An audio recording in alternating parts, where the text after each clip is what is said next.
एक हियरिंग जो सिर्फ एक प्रोसीजरल डेवलपमेंट नहीं बल्कि एक लंबी लीगल डिप्लोमेटिक खींचतान के बाद आया टर्निंग पॉइंट है। बिलियनियर गौतम अडानी और उनके नेफ्यू सागर अडानी के US securities and exchange commission के सिविल फ्रॉड केस में एक बड़ा ट्विस्ट आया है। जी हाँ, 14 महीने पुराना डेडलॉक अब खत्म हो गया है, जिसमें इंडियन गवर्नमेंट के रिपीटेड ऑब्जेक्शंस की वजह से समन सर्व ही नहीं हो पा रहे थे। लेकिन अब ये केस आगे बढ़ चुका है और बहुत जल्दी इसमें प्रोसीडिंग्स भी शुरू होने वाली हैं। क्या गौतम अडानी कल्प्रिट पाए जाएंगे या नहीं, इसका फैसला भी अब जल्दी हो जाएगा। लेकिन उससे पहले एक इंटरेस्टिंग डेवलपमेंट जो देखने को मिली वो ये है कि केस के आगे बढ़ने की वजह इंडियन गवर्नमेंट नहीं है बल्कि खुद गौतम अडानी है। क्यों, आइए जानते हैं और साथ ही देखते हैं कि कितने टाइमलाइन में ये केस डिसाइड होने वाला है। Hello law lovers and justice seekers, welcome to law Chakra. हम आपके लिए लेकर आए हैं कुछ बहुत ही exclusive. Introducing law Chakra prime membership, जो आपको देगा exclusive access like never before. बनिए लॉ चक्रा की प्राइम मेंबर और अनलॉक कीजिए full potential of legal knowledge. अभी ज्वाइन कीजिए।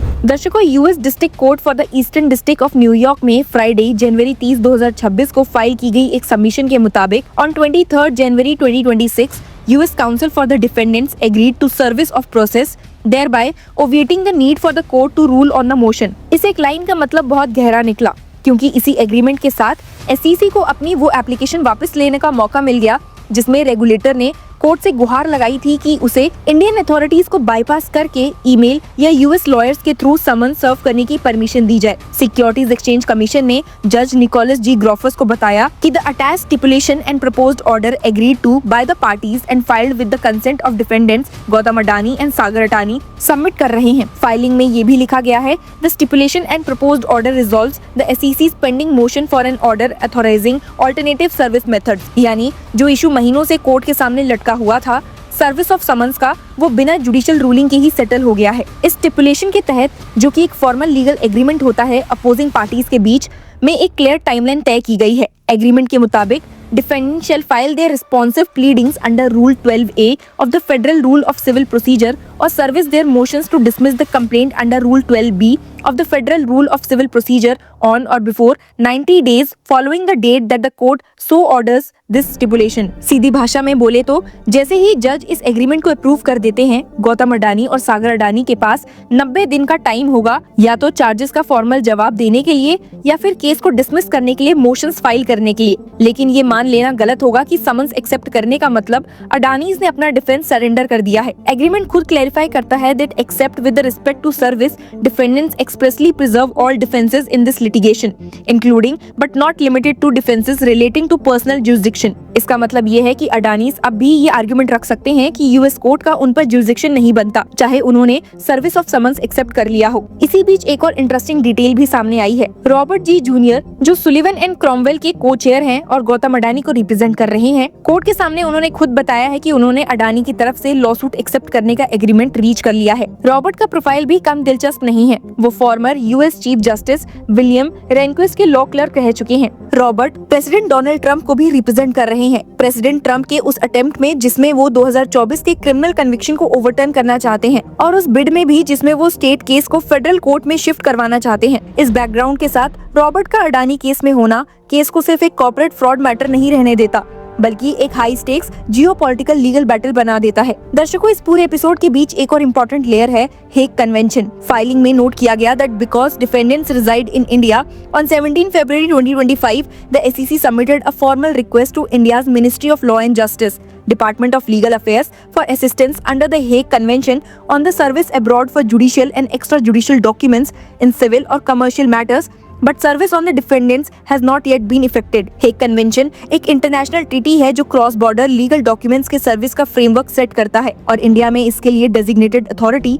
Ministry of Law and justice है। लेकिन यहीं से कंट्रोवर्सी शुरू होती है। अप्रैल 2025 में मिनिस्ट्री ने सिक्योरिटीज एक्सचेंज कमीशन की रिक्वेस्ट को रिजेक्ट कर दिया, ये कहकर के डॉक्यूमेंट्स पर रिक्वायर्ड सील्स एंड सिग्नेचर नहीं थे। सिक्योरिटी एक्सचेंज कमीशन का कहना था कि ये फॉर्मेलिटीज हेग कन्वेंशन के तहत रिक्वायर्ड ही नहीं है और पहले भी इंडिया के साथ सक्सेसफुल सर्विस अटेम्प्ट्स के दौरान कभी नहीं मांगी गई थी। जब सिक्योरिटी एक्सचेंज कमीशन ने मई 2025 में डिटेल्ड एक्सप्लेनेशन के साथ रिक्वेस्ट दोबारा सबमिट की तो मिनिस्ट्री ने महीनों तक फॉलो अप इंक्वायरीज का जवाब ही नहीं दिया। फिर दिसंबर 2025 में एक नया ऑब्जेक्शन सामने आया। मिनिस्ट्री ने एक internal security Exchange commission regulation का हवाला देते हुए ये सजेस्ट किया कि एजेंसी के पास इस केस में हेग कन्वेंशन का यूज करने का अथॉरिटी ही नहीं है। सिक्योरिटी एक्सचेंज कमीशन ने इस ऑब्जेक्शन को सीधे शब्दों में बेसलेस कहा। इन रिपीटेड रॉड ब्लॉक्स के बाद सिक्योरिटी एक्सचेंज कमीशन ने 21 जनवरी 2026 को कोर्ट का दरवाजा खटखटाया और परमिशन मांगी कि वो ट्रीटी प्रोसेस को बाईपास करके समन सर्व कर सके, या तो ईमेल के थ्रू या फिर अडानीज के यूएस लॉयर्स के थ्रू। और यहीं पर कहानी ने अचानक मोड़ ले लिया। सिर्फ 2 दिन बाद यानी 23 जनवरी को अडानीज के यूएस काउंसिल ने सर्विस एक्सेप्ट करने पर एग्रीमेंट दे दिया।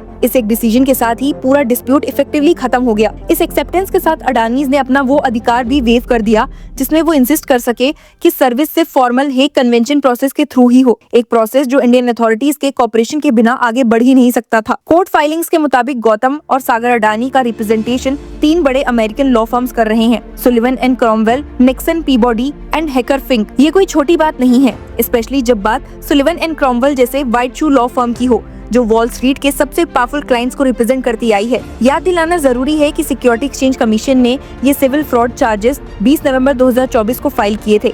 एलिगेशन ये है कि गौतम अडानी और सागर अडानी ने इंडियन गवर्नमेंट ऑफिशियल्स को hundreds of millions of dollars की ब्राइब देने की एक स्कीम ऑर्केस्ट्रेट की ताकि सोलर एनर्जी कॉन्ट्रैक्ट सिक्योर किए जा सके। चार्जेस का डायरेक्ट लिंक सितंबर 2021 के बॉन्ड ऑफरिंग से है, जिसमें अडानी ग्रीन एनर्जी ने $175 मिलियन से ज्यादा यूएस इन्वेस्टर्स से रेज किए थे। एसईसी का कहना है कि ऑफरिंग मटेरियल्स में कंपनी के एंटी करप्शन प्रोग्राम्स के बारे में फॉल्स स्टेटमेंट्स दिए गए। इसी दिन यानी 20 नवंबर 2024 को ही फेडरल प्रोसिक्यूटर्स ने पैरेलल क्रिमिनल चार्जेस भी फाइल किए थे, जिसमें securities fraud conspiracy, wire fraud conspiracy और सिक्योरिटीज फ्रॉड जैसे एलिगेशन शामिल हैं। ये क्रिमिनल केस एसईसी के सिविल इन्फोर्समेंट एक्शन से अलग चल रहा है, लेकिन दोनों का फैक्चुअल कोर लार्जली सेम है। अब तक दोनों ही केसेस एक तरह से स्टॉल्ड थे क्योंकि अडानीज इंडिया में थे और फॉर्मल सर्विस कंप्लीट ही नहीं हो पा रही थी। अडानी ग्रुप ने शुरू से ही एलिगेशंस को बेसलेस बताया है और कहा है दैट वो ऑल लीगल रेमेडीज परस्यू करेगा। इसी लेटेस्ट डेवलपमेंट पर ग्रुप ने एक और स्टेटमेंट में कहा कि ये फाइलिंग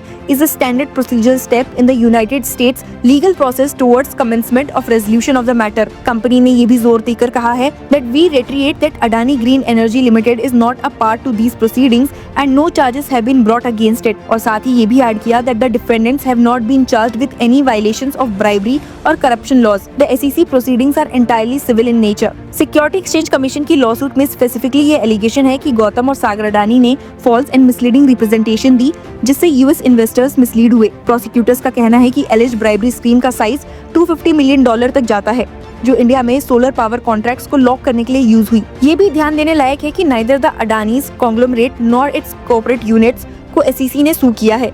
केस प्योरली इंडिविजुअल्स के खिलाफ है। अब जब सर्विस का हर्डल क्लियर हो चुका है, लिटिगेशन फाइनली सब्सटेंटिव फेज में एंटर करेगी। जज निकोलस ग्रोफर्स के अप्रूवल के बाद मोशन शेड्यूल सेट होगा और दुनिया देखेगी कि अडानीज का अगला कदम क्या होता है। जो भी हो, इतना तय है कि ये केस सिर्फ एक कोर्टरूम बैटल नहीं रहेगा। ये India US legal corporations, corporate governance, global capital markets और पॉलिटिकल पावर के बीच एक कॉम्प्लिकेटेड रिलेशनशिप का टेस्ट बन चुका है। 14 महीने तक जो केस सिर्फ एक टेक्निकलिटी पर अटका हुआ था, वो अब आगे बढ़ने जा रहा है और जैसे जैसे डेडलाइंस टिक करेंगी, ये सवाल और तेज होगा। क्या ये सिर्फ एक स्टैंडर्ड प्रोसीजरल स्टेप है या फिर एक ऐसी शुरुआत जो इंडिया के सबसे पावरफुल कॉर्पोरेट एम्पायर के लिए सबसे बड़ी लीगल चुनौती बन सकती है? आपका क्या मानना है? हमें जरूर बताइए एंड कीप फॉलोइंग अस।